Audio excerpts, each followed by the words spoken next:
मसीह की दोस्तों, मैं प्रभु का धन्यवाद करता हूं। आज की इस वीडियो में प्रभु ने मुझे मौका दिया कि मैं आपके सामने आकर एक नई वीडियो को लेकर आऊं।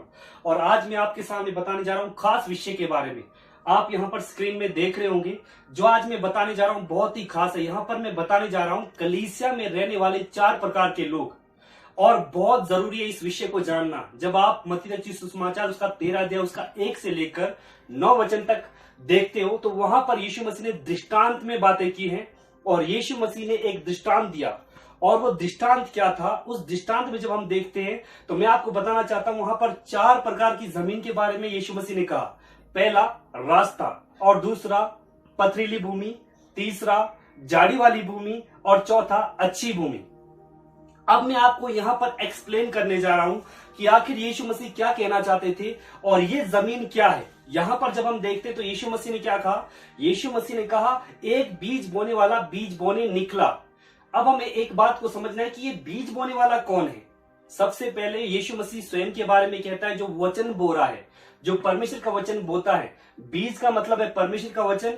बोने वाले यहां पर हो सकता है प्रभु यीशु मसीह हो सकता है उसके लोग हो, क्योंकि प्रभु के लोग भी प्रभु के वचनों को बोते हैं।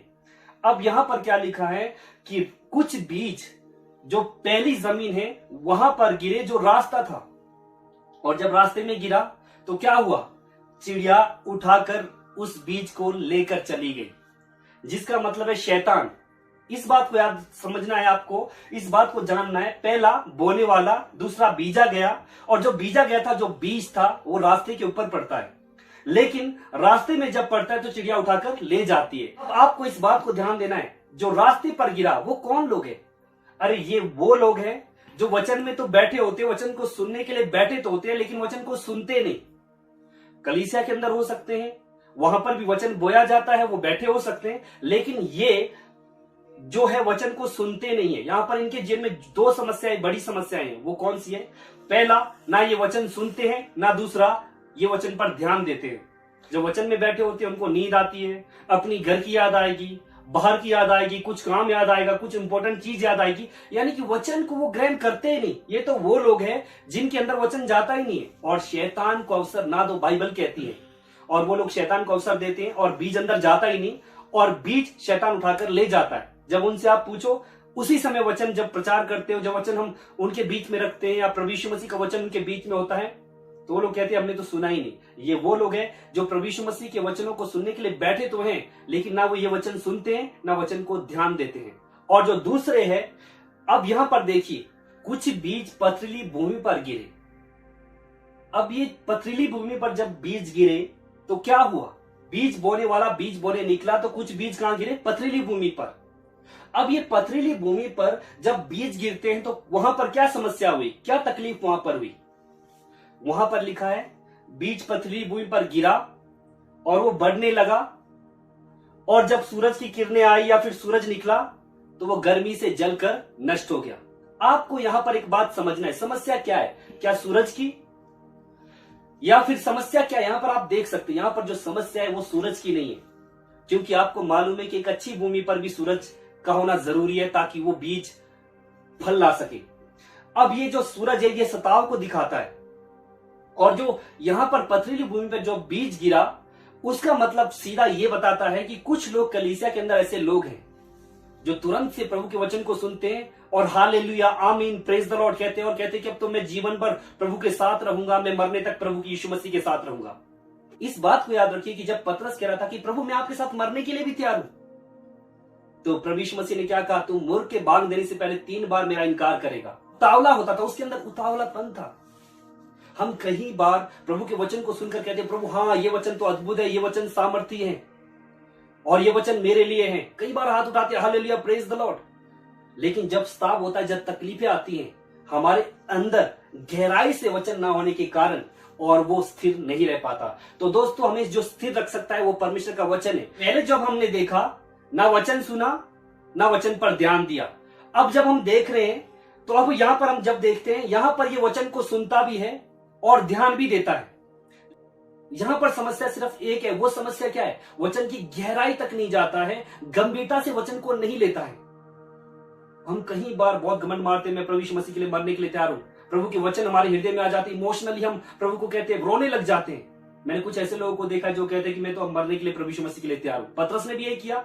लास्ट में क्या हुआ, उसने इनकार किया, क्योंकि वचन की गहराई उसके अंदर नहीं है। जो व्यक्ति वचन तो सुनता है, बस हालेलुया प्रेज द लॉर्ड कहता है। हम कई बार कलीसिया में ऐसे लोगों को देखते हैं जो कलीसिया में एक दूसरों का उत्साह तो बढ़ा सकते हैं, लेकिन जब तकलीफ और समस्या आएगी वो टिक नहीं पाएंगे, क्योंकि सूरज का तो निकलना तय है।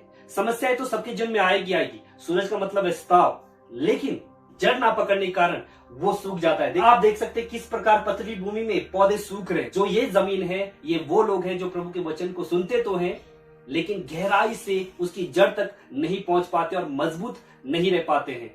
अब जो तीसरा है, अब देख सकते हैं वो है झाड़ियों पर गिरे। कुछ बीज कहां गिरे? झाड़ियों पर। अब ये झाड़ी क्या है, इसको हमें समझना है। झाड़ियों पर जब बीज गिरे तो यहां पर हम जब देख सकते हैं किस प्रकार झाड़ियां बड़ी हो गई, लेकिन जो परमेश्वर का वचन उसके अंदर था, देख सकते हैं झाड़ियां किस प्रकार बड़ी हुई है। और झाड़ियों के बीच में आप छोटे छोटे पौधे देख रहे होंगे।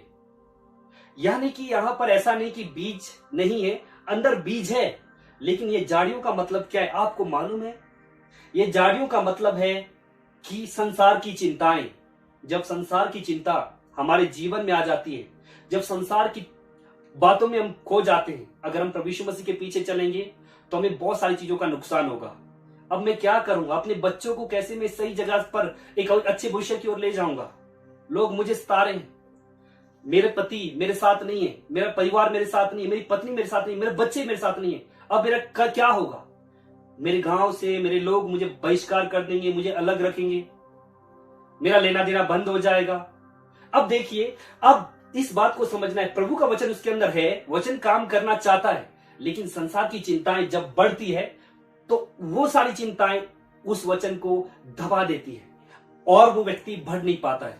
यहां पर देखिए किस प्रकार चिंता में है, कल क्या होगा, कैसे खाएंगे, कहां जाएंगे, क्या करेंगे, क्योंकि बाइबल कहती है अपनी सारी चिंताओं को उसी पर डाल दो क्योंकि उसको तुम्हारा ध्यान है। और देखिए चिंता करते हैं, और जब चिंताएं बढ़ती है, हम बढ़ना भी चाहते हैं, हम झूठ नहीं बोलना चाहते, लेकिन हम सोचते हैं अगर हम झूठ नहीं बोलेंगे, झूठ नहीं बोलने के लिए प्रभु का वचन कहता है, लेकिन चिंताएं, अगर मैं झूठ नहीं बोलूंगा तो मेरा बिजनेस कैसे चलेगा, अगर मैं झूठ नहीं बोलूंगा तो मेरा कारोबार कैसे चलेगा, कैसे मैं अपने जीवन का निर्वाह करूंगा, ये सारी चिंताएं वचन को दबा देती हैं और हमारे जीवन का नाश करती है। लेकिन जो चौथी जमीन है, एक अच्छी भूमि है जहां पर बीज बोया गया। देखिए किस प्रकार की फसल है। ये फसल कहां हो सकती है? क्या पथरीली भूमि पे? नहीं। लेकिन ये जो बीज बोया गया, जो फसल आप देख रहे हो, ये कैसे आ पाया? एक अच्छी भूमि के कारण, क्योंकि अच्छी भूमि में क्या क्या खूबी है। लेकिन यहां पर देखिए एक बात यहां पर गौर करना, यहां सूरज की किरणें भी है, सताव भी है, लेकिन ये बढ़ रहा है। ये ऐसे लोग हैं जो प्रभु के वचन को ध्यान से सुनते हैं, प्रभु के वचन को गौर करते हैं और प्रभु यीशु मसीह के वचन को ध्यान देते हैं और सुनते हैं और गहराई से अपने जीवन में उस वचन को रखते हैं और सारी चिंताओं से मुक्त होते हैं और फल लाते हैं। कोई 100 गुना, कोई 60 गुना, कोई 30 गुना। चिड़िया उठाकर ले गई, क्यों? क्योंकि उन्होंने ना ध्यान दिया ना सुना। कुछ सो रहे हैं, कुछ अपनी दुनिया में फंसे हुए हैं, कुछ शारीरिक दशा में जी रहे हैं, वो वचन को लेते ही नहीं। लेकिन दूसरे पथरीली भूमि पर मान तो लेते तुरंत से, हाँ हालेलुया प्रेज द लॉर्ड, लेकिन जब स्ताव आता है, जब तकलीफें आती हैं, नहीं मैं यीशु मसीह को नहीं जानता। पतरस ने भी इसी प्रकार कहा था कि मैं यीशु मसीह को नहीं जानता। लेकिन आपको एक बात को याद रखना, यीशु मसीह ने क्या कहा पतरस को? 3 बार तू मेरी भेड़ों को चरा, मेरी मेमनों को चरा, इस प्रकार प्रभु यीशु मसीह ने कहा था। और पतरस भी दुखी हुआ, प्रभु आप जानते फिर बार बार क्यों पूछ रहे? यही बात थी कि वचन को गहराई से समझना और ग्रहण करना अपने जीवन में। और पतरस ने क्या कहा लास्ट में, अंत में पतरस ने क्या कहा जब उसकी मृत्यु होने वाली थी? मुझे यीशु मसीह की तरह इस प्रकार क्रूस पे मत चढ़ाओ जैसा यीशु मसीह चढ़ा, मेरा प्रभु चढ़ा। मैं उसके पैर के पास अपने सिर को रखना चाहता हूं, मुझे उल्टा करके लटकाओ। अब बताइए पहले का पतरस और अभी का पतरस कितना फर्क है। पहले का जो पतरस था एक पथरीली भूमि के समान था, लेकिन जो बाद का पतरस निकला वो ऐसी भूमि के समान निकला जो मरने तक अपने आप को खड़ा रखा। सताव आया, परेशानी आई, लेकिन उसने अपने आप को पीछे नहीं किया, बल्कि कहा मैं यीशु मसीह के लिए मरने के लिए तैयार हूं। अगर हम प्रभु के वचनों को ध्यान देंगे, अगर हम प्रभु के वचनों को गहराई से लेंगे, अगर हम प्रभु के वचनों के द्वारा अपनी चिंताओं से मुक्त हो जाएंगे, तो निश्चय हम फल लाएंगे। कोई 60 गुना, कोई 30 गुना, कोई 100 गुना। तो दोस्तों मुझे विश्वास है इस वीडियो के द्वारा आप समझ गए होंगे कि आखिर यहाँ पर यीशु मसीह क्या बताना चाहते थे। यहाँ पर 4 प्रकार के लोगों के बारे में बताना चाहते थे, जो वचन को सुनते नहीं है, जो वचन को ध्यान नहीं देते हैं, और उन लोगों को जो वचन को गहराई से नहीं लेते हैं, और उन लोगों को जो चिंताओं में रहते हैं और प्रभु के वचन को काम करने नहीं देते। लेकिन हमें एक अच्छी भूमि बनना है ताकि हम प्रभु यीशु मसीह के वचन पर विश्वास करें। सताव भी आए, सूरज निकले, चाहे कुछ भी हो, लेकिन उस समय हम स्थिर रहेंगे। कारण क्या है? गहराई के कारण प्रभु के वचन को गंभीरता से ले। प्रभु यीशु मसीह के नाम में हम फिर से मिलेंगे एक नई वीडियो में। तब तक प्रभु यीशु मसीह आप सबके साथ रहे। जय मसीह की।